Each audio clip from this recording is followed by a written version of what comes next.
I'm going to try to do this in one shot. First, foremost, love Krystal Ball's show. Krystal Ball, The Hill, with Sager, I believe the guy's name is. Great, great, great show. They have good segments, and of course, The Hill, they usually have some pretty good content. Krystal Ball has a radar where she's having a conversation about the best case scenario if Trump wins. And she's talking about the Democratic Party and how some people on the left perceive what would take place. Now, part of what she says, I think, is right. And I had to have this conversation with my mom one day when Hillary Clinton lost. And she says, well, they got to change. I was like, are you insane? I said, didn't you go vote for her? She was like, yeah, I did. I said, then why are they going to change? And so, Krystal Ball, I'm going to let her make her case. But I'm going to explain why I disagree that that's the best case scenario and why I think she misses something in this radar that I have to believe is more pressing and more, let's say, pertinent if it was a best case scenario. It should be a good one. And I'm going to stay in the rails because I really do like her. And if I'm not mistaken, she's even in my same studio. We are on the same floor. Yeah, in Washington, D.C., at my at the studio. She's in the same floor, I think. Yeah, I think so. Welcome to the Soapbox.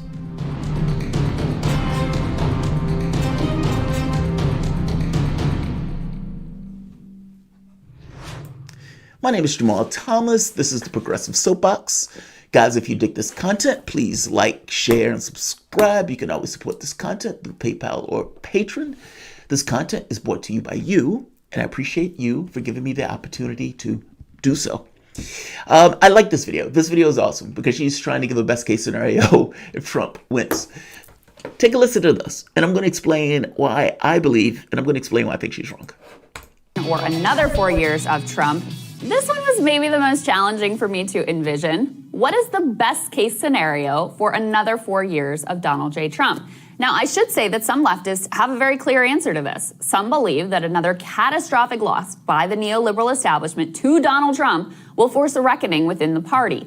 After all, if the Democrats lose twice in a row to a man they have identified as a singular threat to the nation, surely there will have to be some reassessment, right? After having made one solid pledge and one solid pledge alone, which was that if we forgot about any policy goals and nominated Joe Biden, we would defeat Donald Trump, surely the failure to accomplish this extremely modest outcome would cause a significant segment of the party base to realize that neoliberalism has been a destructive force both economically and electorally. Since the only coherent alternative to the current neoliberal disaster is a Bernie Sanders-style democratic socialism, the left would be well-positioned to hijack the hulking remains of that shattered party. Not to mention that if Joe loses, then the field is wide open in 2024 for a leftist to take another shot at the presidency. Now, I would actually like to believe this chain of events would occur. It's obviously very satisfying to imagine our political philosophy validated and neoliberal enemies vanquished in this way. I just can't bring myself to really believe that is what would occur. After all, there will never be a shock to the Democratic establishment system as grave as the one delivered when Donald Trump defeated Hillary Clinton. That was as big a gut punch as they could possibly ever take. Disagree. There is another gut punch that they could take than the one of Donald Trump winning. You must understand, I don't have this belief that the Democratic Party loses and all of a sudden make them reassess. What should happen, and the lesson that should be learned from a Trump win, is not for Democrats. And if I'm being honest, it's the lesson that should have been learned here in 2020. When you have a situation where you're running in a contest and you have 88% of the public backing a policy, meaning 88% of Democrats saying we want Medicare for all, and the left can't get that over the finish line. And we're talking about like 60 or 70% of the public. And that's in the middle of a pandemic. Then you have to ask why. How do you have a situation where blacks vote to the tune of like 90% and yet seemingly have no influence in the party at all? I'm making the point that the issue here is weakness. From the standpoint of the left, The way the left, the way African Americans engage the Democratic Party is not done in aspirational politics. It's not even done from the standpoint of holding a candidate accountable. It's done entirely through fear. When Joe Biden wins, everybody bow their heads. What should happen on a Trump win is the same thing that should have happened when Sanders lost. It should be a recognition that our power, our might, is not in the political space. When Sanders is running in that race, in the context of the Democratic Party, he has no support, zero support. And yet, you ask yourself, how on earth could he stay in the race if he had zero support in the Democratic Party? Because it was the public. It had millions of people out there, millions. Why? It wasn't because he had rippling muscles or anything like that. It was what he was saying and it was what he believed in. And that public says, we agree with that guy. And if you take one policy after the next, even in polls that he was losing, from a policy standpoint, he would win. That guy flames out.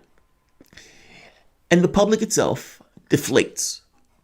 And the public itself, especially lefties, don't realize that their strength was never entirely in the political space. Clearly, their strength was in the human beings that was outside. The war that needed to be waged, the leverage that needed to be asserted, had to be outside of the politics space. You get our vote when you represent our interests. What every lefty should have done on the day Sanders lost was scream, you get our vote when you represent our interests. And the reason I'm saying that is because lefties have wed themselves so much to the Democratic Party that their political identity is entirely fused with a party that hates them, until they get to the point where they realize that the fight that they need to wage is under policy, and they need to be fanatic about that fight. As fanatic as King or X was about civil rights. They need to be fanatic about, let's say, Medicare for all. That's my litmus test. Or pick three. But the public at some point needs to make a demand, and I'm making a point that the left, the conscience of the nation, is the only part that can potentially do that. And that is also the part that, for the most part, has basically gotten rid of all notions of accountability from the political space for the last 40 years. Blue no matter who. Got to protect the Supreme Court. Oh, how dare you? You're going to get that guy elected. All of that nonsense. The point I'm trying to make is that in this situation, the problem here is that the left, in this situation, is the left needs to learn. It's us. It's not the Democratic Party. The left needs to get to the point of being able to fight for policy, not for that party. You get our vote when you represent our interests. It is the job of the politician to get your vote. And in our body politic, especially from the standpoint of the Democratic Party, that seemed to have been inverted. People throw themselves at the candidate as opposed to having that candidate do their jobs. Throwing yourself at the candidate removes all notions of accountability. And fact of the matter is, if you have a candidate who basically would say, kick rocks to policy that the overwhelming majority of the people in that party want, then where's your representative government at that point? Like, it's almost an utter detachment from what the public wants versus what your people would deliver. And the only reason and the only mechanism that allows that work is because people are terrified of the other guy. You give up accountability because of terror and fear. Look, cowardice breeds no leverage. That is a lesson that the left needs to understand. Meaning, until you get to the point of being able to hold your politicians accountable, you're going to get weak and squishy and squeamish politicians. A demand should have been made in 2020. The left has gotten so used to taking the back door that they phenomenally missed an opportunity. You get Medicare for all in the middle of a pandemic. Do you understand that under normal circumstances, when shit blows up and goes on fire, that's the time where the left steps in and says, I have a solution to that. Here's a big fucking program to deal with that big fucking issue. And that's your opportunity to get things done. It's a pandemic. Medicare for all. It went up like 9 points. And the left, Sanders loses. They slump and they bow their heads. As if that's it. That's all politics is. You go, you vote, and you leave. Politics is whatever compels leverage, period. And in this very specific context, the argument that you should have been making is you get my vote when you represent my interests. And in saying that, the secondary piece, if they are willing to lose to a man that they call the apocalypse, as opposed to appropriating a policy that has 70% support in the midst of a pandemic, then that is on them. And they need to explain that. And they also need to explain what does it mean to be in a representative government if the party hierarchy has no attachment to the people and the things that they want. That's phenomenal to me. That's what the left needs to realize. If Donald Trump really is a monster and a maniac and the end of all things and he's going to destroy the world and so forth, fair enough. But that argument works two ways.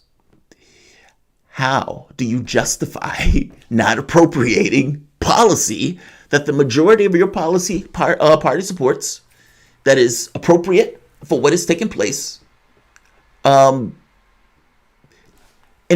also to ensure that all of these people come to your party in order to win? How do you justify not doing that if that means that you know as a flat fact you'd win this race? For whatever reason, the left always takes a weird other part of the argument, where it's like somehow it's their responsibility to get somebody else's candidate in office. Deprioritize yourself with the party. Delineate yourself with the party. And focus on policy. That is the only path forward. That is the only path to get anything done. You don't necessarily need, again, to win in an all-fail swoop with Sanders. Bam! My candidate gets in all at once. You can also win on this notion of pressuring and attacking the political space, withdrawing support. Politics is not just going and voting. Politics is also what you put your support in or what you withdraw your support from. Well, for that matter, I have the capacity to make you lose. Again, that's not a stone I necessarily like. I wish I could get into the aspirational politics. I want to give an affirmative vote. But if necessary, yes, I'm willing to make you lose to set an example for somebody else who's coming behind you. So there will be a consequence for bad behavior. I agree with her that I don't buy that Democrats will see the light. I don't buy that. They're not going to concede anything, which is kind of my point. It's not for the left. It's not for Democrats to learn. It has nothing to do with Democrats to learn. The battered wife. It's not for the husband to learn, hey, maybe I shouldn't batter my wife. It's for the wife to learn karate or to get the fuck out. One or the other. And this is the same thing with this relationship. The left needs to learn to leave. Leave. You're not the same thing as the party. They don't believe in you. They hate your guts. And they're trying to replace you with Republicans so they can marginalize you that much more. So at this point, however, Joe Biden is probably going to get the overwhelming majority of the left's vote. Not because they love him, but because they're terrified. And you think to yourself, is that really a representative government when 70 or 80% of people are voting for a guy because they are so terrified of the other guy? Meaning you end up with a scam where you have two parts of a political system that are not aspirational. There's no movement. It's stagnant. It's just ossified. And then you look in 2024, you're going to have a Ted Cruz or Tom Cotton or somebody else. Meaning this motif continues in perpetuity. And the left always falls into it out of cowardice. At some point, you need to start holding your political leaders accountable. Until you get to that point, you're always going to have these squeamish, squishy politicians that are only looking out for their own interests. You have dollars or pitchforks. And in the overwhelming majority of these cases, you don't have dollars. And when the left falls into it, well, the left is given an affirmative case to those dollars and incentivizing themselves to be taken advantage of by parties. Rational action, by the way. Why wouldn't you take advantage of them if they're going to give you your vote out of cowardice? Of course, it's politics. Like, share, and subscribe. And again, love our show. Halfway agree.